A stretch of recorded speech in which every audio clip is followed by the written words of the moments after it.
Message, চিঠিপত্র আমরা তার বিনা অনুমতিতে দেখতে পারি না, জায়েজ নাই।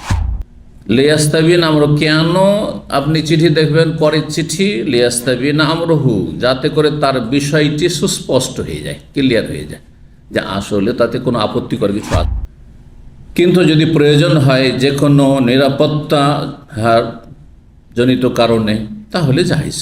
সম্মানিত ভাতৃমণ্ডলী, আল্লাহ রাব্বুল আলামিনের প্রশংসা এবং প্রিয় নবী সাল্লাল্লাহু আলাইহি সাল্লামের উপর সালাত ও সালামের পর আজ জুমাবার 15ই শাওয়াল 1447 হিজরি মোতাবেক 3রা এপ্রিল 2026 আমাদের ধারাবাহিক আলোচনা সহিহুল বুখারীর অনুমতি প্রার্থনা করা বা অনুমতি চাওয়া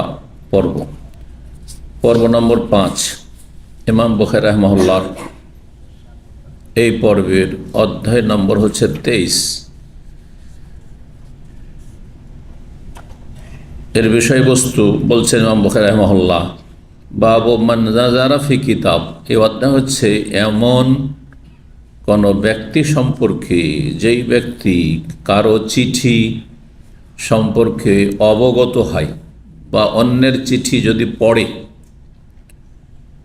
শরীয়তের আসল বিধান হচ্ছে যে অন্যের চিঠি পড়া যাবে, হ্যাঁ, আপনার চিঠি আপনার বিনা অনুমতিতে বিনা সম্মতিতে পড়া যাবে, নিষেধ। এটা হচ্ছে শরীয়তের বিধান। কিন্তু যদি প্রয়োজন হয়, প্রয়োজন, হ্যাঁ, কারো ক্ষতির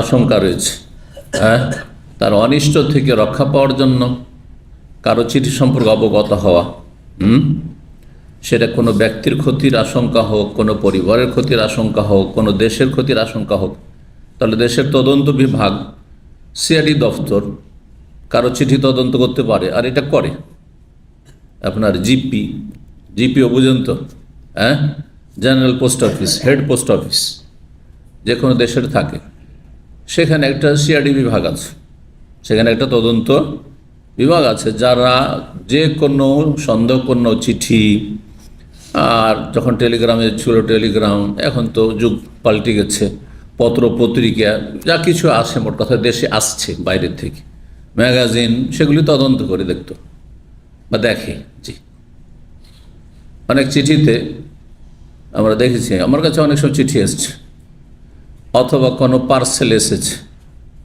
বিভিন্ন দেশে এটা হয়, অন্য দেশও হয়েছে, সেটাকে খুলেছে, খোলার পরে পড়েছে, দেখেছে এর মধ্যে কি আছে, আর তারপরে ওতে আবার বন্ধ করেছে, সিল মেরে দিয়েছে, হ্যাঁ, ভেরিফাইড অ্যান্ড চেকড, চেক করা হয়েছে, তদন্ত করা হয়েছে। জি, যাতে করে পুনরায় তদন্তের প্রয়োজন না হয়। জি, তো এটা করা যাবে কি না, এটা রাষ্ট্রীয় বিষয়, রাষ্ট্রীয় নিরাপত্তা, কোনো সমাজের নিরাপত্তা, কোনো পরিবারের নিরাপত্তার বিষয় রয়েছে, কোনো ব্যক্তি নিরাপত্তা থাকতে পারে। এক কথায়, যদি কারো ক্ষয়ক্ষতি আশঙ্কা থাকে, তাহলে অন্যের চিঠি সম্পর্কে অবগত হওয়ার অধিকার আছে, বৈধতা আছে, এই কথাই বলছেন। এটি হচ্ছে অধ্যায়। কিন্তু আসল হচ্ছে যে কেউ কারো চিঠি, হ্যাঁ, আজকাল চিঠির যুগ নেই, কিন্তু সোশ্যাল মিডিয়া মেসেজের যুগ আছে। আপনার রুমে টেলিফোন খোলা আছে, হ্যাঁ, লক নেই, আর দেখছেন যে একটা মেসেজ আসলো হোয়াটসঅ্যাপে অথবা ইমোতে বা আর কিছু টেলিগ্রামে মেসেজ আসলো, মোবাইলটা দিয়ে নজর দিলেন, দেখে নিলেন, জায়েজ না? না জায়েজ, জায়েজ নাই। হতে পারে তার পার্সোনাল, তার স্ত্রী তাকে মেসেজ দিচ্ছে, অথবা তার আপনজন বাপ মা কোনো পারিবারিক বিষয় দিচ্ছে, যেটা আপনি জানলে তাকে খারাপ লাগবে। আপনারও যদি বিষয়টা হইতো, ম্যাটার হইতো, তাহলে আপনারও খারাপ লাগতো। সব কিছু আপনি জানতে দিতে চান না, প্রত্যেকের প্রাইভেসি রয়েছে, আছে না নেই? হ্যাঁ, সুতরাং বিষয়টা মনে রাখতে হবে। যারা আপনারা প্রবাসে থাকেন, এক রুমে কয়েকজন, এইসব নাজায়েজ কাজগুলি অনেকেই করেন, একে অপরের। এক শ্রেণীর দায়ুস এমন আছে, আমরা দেখেছি চিঠিপত্রের কালে, আর এখন এই আপনার সোশ্যাল মিডিয়া, মোবাইলের যুগে, ইন্টারনেটের যুগে, স্ত্রী তাকে মেসেজ দিচ্ছে, কিছু বিনোদনমূলক, কিছু ভালোবাসামূলক, সেটা হ্যাঁ রুমমেটকে পড়াচ্ছে, বন্ধুকে পড়াচ্ছে যে আমার স্ত্রী এভাবে লিখেছে। হারাম, এটা জায়েজ নয়, জায়েজ নয়, আপনার জন্য জায়েজ নয়। কারণ আপনাকে আপনার স্ত্রী আমানতদার বিশ্বস্ত মনে করে পার্সোনাল কিছু মেসেজ দিয়েছে, যেটা চাই না যে অন্য কেউ জানুক, জায়েজ নয়। এইরকম আপনার স্ত্রীর কাছে আপনি কিছু মেসেজ দিয়েছেন, হ্যাঁ, স্বামী স্ত্রীর মাঝে যেসব সম্পর্ক থাকে সেসব বিষয়ে, আর তার বান্ধবীকে দেখাচ্ছে, মোটেই জায়েজ নয়, হারাম এগুলো। জি, এসব মশলা আমাদেরকে জানতে হবে। দিন ইসলাম একটি পূর্ণাঙ্গ জীবন বিধান, শুধু দু চারটি ইবাদত বন্দেগীর নাম নয়, হ্যাঁ, দু চারটি বিষয়ের হালাল হারামের নয়, সার্বিক জীবনে হয় হালাল না হয় হারাম, জায়েজ না হয় না, প্রত্যেকটা বিষয় তাহলে আপনাকে জানতে হবে। জি, তো এটি একটি গুরুত্বপূর্ণ বিষয় যা আমাদের জানা জরুরি। যা আসল হচ্ছে কারো কোনো কিছু কিন্তু যদি প্রয়োজন হয় যে কোনো নিরাপত্তা জনিত কারণে, তাহলে জায়েজ। জি, কারো অনিষ্ট থেকে রক্ষা পাওয়ার জন্য সন্দেহ রয়েছে যে কি এরা লিখালিখি করছে, হ্যাঁ, হয়তো আমার বিরুদ্ধে ষড়যন্ত্র চলছে, শত্রুতা আছে, আপনি হয়তো আভাস পেয়েছেন, তাহলে জায়েজ আছে, জায়েজ আছে, যাতে সতর্ক হইতে পারেন। তাই বলছেন ইমাম বুখারী রাহিমাহুল্লাহ, এমন কোনো ব্যক্তি সম্পর্কে যেই ব্যক্তি, কিতাব মানে চিঠি, রেসালা মানেও চিঠি হয়, মেসেজ হয়, আর কিতাব মানেও, প্রাচীন যুগে কিতাব মানে চিঠি হইতো, কিতাব মানে শুধু পুস্তক হইতো না, কিতাব মানে গ্রন্থ, কিতাব মানে বই, পুস্তক, কিতাব মানে পুস্তিকা, হ্যাঁ, আর কিতাব মানে চিঠিও হয়। কিন্তু আজকালকার যুগে চিঠিকে কিতাব বলে না, চিঠিকে বলে কি রেসালা, অথবা আপনার খেতাব বলছে আজকাল, হ্যাঁ। জি, এসব নতুন আরবি। জি, কোনো একটি জিনিসের, একটি বিষয়ের একাধিক আপনার প্রতিশব্দ থাকতে পারে, প্রত্যেক ভাষাতে আছে। তো কেউ যদি কারো চিঠি দেখে অথবা চিঠি সম্পর্কে অবগত হয়, এমন ব্যক্তির মাই ইউহজারু আল মুসলিমিনা, যার ক্ষেত্রে, যার সম্পর্কে মুসলিমদের জন্য শঙ্কা রয়েছে, ভয় রয়েছে যে মুসলিমদের ক্ষতি হইতে পারে, হ্যাঁ, বা আমার ক্ষতি হইতে পারে, বা অন্য আমার সাথী ভাইদের ক্ষতিও হইতে পারে, সুতরাং আমরা চিঠিটা দেখব যে কি আছে এতে। লিয়াস্তাবিন আমরু, কেন আপনি চিঠি দেখবেন, পরের চিঠি, লিয়াস্তাবিন আমরহু, যাতে করে তার বিষয়টি সুস্পষ্ট হয়ে যায়, ক্লিয়ার হয়ে যায়, যে আসলে তাতে কোনো আপত্তিকর কিছু আছে কিনা, আপত্তিকর কিছু আছে কিনা। এটা কোনো আপত্তিকর বিষয় নয়, জায়েজ, ন্যায্য অধিকার রয়েছে। আমার কাছে এক সময় ম্যাগাজিনের যুগ ছিল, তখন সহি আকিদার যেসব ম্যাগাজিন এখানে আসতো সেগুলো চেক করার জন্য আসতো, এখানে আমার কাছে নিয়ে আসতো, না আমাকে দিয়ে যেত, আপনি পড়ে এটা রিপোর্ট লিখে আমাদেরকে দেবেন। আমি আমার অফিসে বসে থাকতাম। বেদাতি ম্যাগাজিন, প্রথম ম্যাগাজিন এসেছিল একটি বাংলাদেশ থেকে, হ্যাঁ, মাসিক পত্রিকা ম্যাগাজিন বেরোয়, রহমানিয়া পয়গাম, জানেন তো? কে জানে না, জানে না, ভুলে গেছেন সব। রহমানিয়া পয়গাম দেওবন্দি কওমিদের ছিল। রহমানিয়া পয়গাম এক কপি নিয়ে আসার পরে আমাকে বললো যে এটা সম্পর্কে আপনাকে রিপোর্ট দিতে হবে। তা আমি জানতাম না, প্রথম দেখলাম, পড়লাম একটু কিছু, বিশেষ করে ওদের ফতোয়াগুলি পড়লাম, দেখলাম সব উল্টা পাল্টা ফতোয়া, হ্যাঁ, মযহাব ভিত্তিক ভুল ভাল ফতোয়া, সেই হাদিস বিরোধী ফতোয়া, যা আছে আমানতের সাথে, বিনা বাড়াবাড়িতে ছাড়াছাড়িতে। যদি আমি কিছু লুকিয়ে রাখি তো খেয়ানত, আর অতিরঞ্জন বেশি করে বলি তো সেটিও আমার জন্য সীমালঙ্ঘন, হারাম, দুটি হারাম। যা সত্য আছে তা লিখে দিল। তারপরে পত্রিকা, এইরকম পত্রিকা চরমনেওয়ালাদের পত্রিকা করে এসেছিল, সেটা আমার কাছে একবার আসলো, সে সম্পর্কে লিখে দিলাম। অনেকগুলি তাদের পত্রিকা এগুলোতে এসে বিতরণ করতো, তাদের এজেন্ট ছিল। জি, এখানে সিকো মার্কেটে লাইব্রেরি ছিল, তারাই রহমানে পেগাম বিক্রি করতো, মাসিক মদিনা বিক্রি করতো, এগুলো সম্পর্কে রিপোর্ট লিখে দিত। এবার তাহারিক পত্রিকা চলে এসছে। তাহারিক পত্রিকা জানেন তো? তাহারিক পত্রিকার নামটি একটু, হ্যাঁ, জান, তাহারিক মানে কি? হ্যাঁ, তাহারিক মানে কি কে বলতে পারে? কেউ জানেন না। তাহারিক মানে সুবহানাল্লাহ, কে বলবে? কি করা? পবিত্র করা, মাশাআল্লাহ।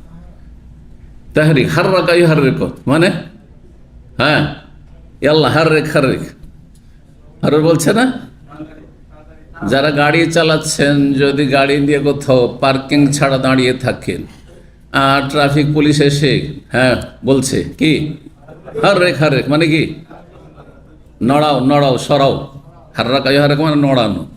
তো তাহারিক মানে যে অবস্থা আছে সে অবস্থায় নাড়া দেওয়া, আন্দোলন। তাহরিক মানে হচ্ছে আন্দোলন, মুভমেন্ট। আর এটা অনেক সময় শঙ্কার বিষয় হয়, অনেক সময় আন্দোলন ভালো থাকলে ওর বিরুদ্ধে আন্দোলন। এই যে রাজনৈতিক, এই যে আপনার ডেমোক্রেসি, এতে যদি দেশ সরকার ভালো চালায় তবু বিরোধী দল আন্দোলন করতেই থাকবে, করবে না? খারাপ চালাইলেও আন্দোলন হবে। আর যদি খলিফার মতো চালায়, খলিফার তাও আন্দোলন করবে না? ওসমান রাজিয়াল খলিফায় রাশেদ, তারপরও বিদ্রোহীরা আন্দোলন করেছে, যে আন্দোলন হারাম, তারা বাগী, তারা দেশদ্রোহী, তারা সীমা লঙ্ঘনকারী, তাদের বিরুদ্ধে আল্লাহ লড়াই করতে বলেছেন কোরআনে কারিমে সূরা হুজুরাত, বুঝছেন না?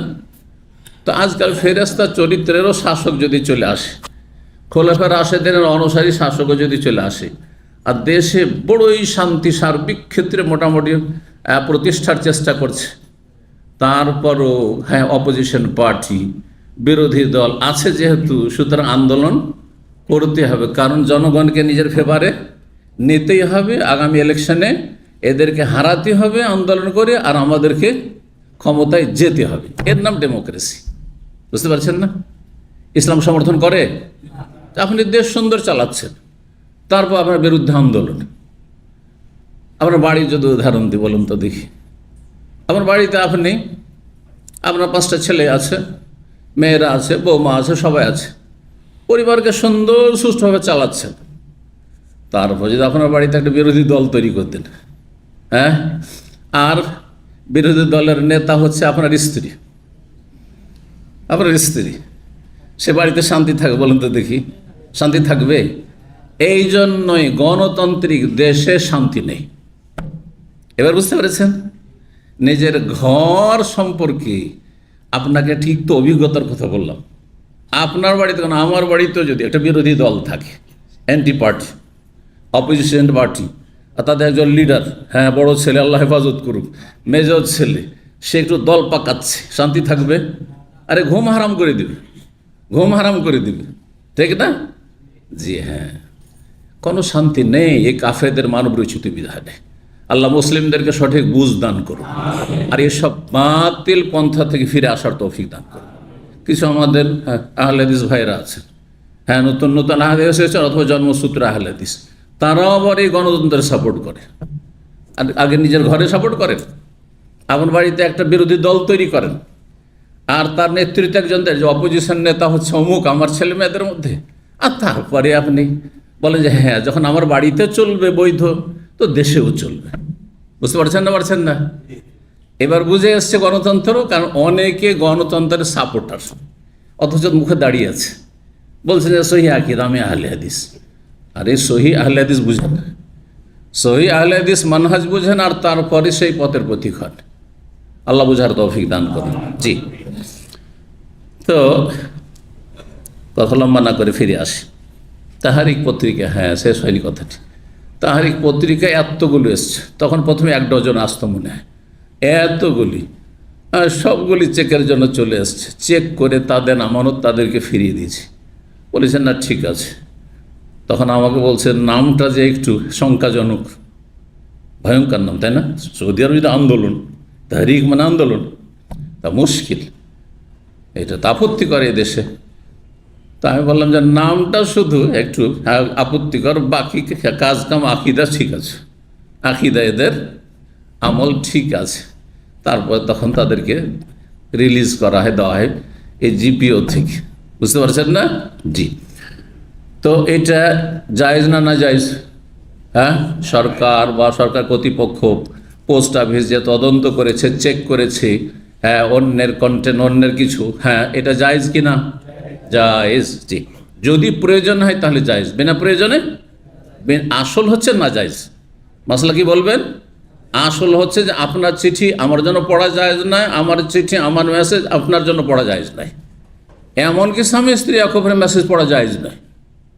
হ্যাঁ, ওর বোন ওর ভাই কি চিঠি মেসেজ দিচ্ছে, পড়া জায়েজ।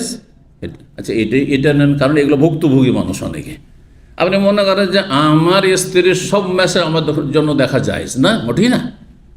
হ্যাঁ, আর স্ত্রী মনে করে যে আমার স্বামীর সব মেসেজ আমার জন্য দেখা যায় না, মোটেই জায়েজ নাই, মোটেই জায়েজ নাই। তার ভাই বোন এমন কিছু বলতে পারে, হয়তো কিছু পয়সা চেয়েছে, আর আমরা স্ত্রী হচ্ছে কৃপণ। হ্যাঁ, স্ত্রী হচ্ছে কৃপণ। যখন জেনে নেবে যে ওর বোন পয়সা চেয়েছে, তো আপনার ঘুম হারাম করে দেবে, ঘুম হারাম করে দেবে। সুতরাং অশান্তি হবে, পারিবারিক অশান্তি হবে। দেখছেন, পরের চিঠি পড়লে যে ক্ষতি করলো এদিকে ইঙ্গিত করছি, এটা করবেন না, কখনো করবেন না। কিন্তু যদি শঙ্কা থাকে, হ্যাঁ, আশঙ্কা হচ্ছে আমার স্ত্রীর চরিত্র খারাপ, আমার স্বামীর চরিত্র খারাপ, পরকীয়ায় লিপ্ত, হ্যাঁ, সে বিভিন্ন মেয়েদেরকে মেসেজ করছে আমার স্বামী, অথবা আমার ওয়াইফ, হ্যাঁ, সে অন্য কোনো পুরুষের সাথে যোগাযোগ রাখছে, তাহলে অবশ্যই চেক করতে পারবেন। এই অধ্যায় থেকে সমস্ত মাসাইল আপনি নিতে পারবেন। জি, আল্লাহ বুঝার তৌফিক দান করেন। একেই বলা হয় ফিকহুস সুন্নাহ, মানে হাদিস থেকে ফিকহের জ্ঞান চর্চা করা। জি।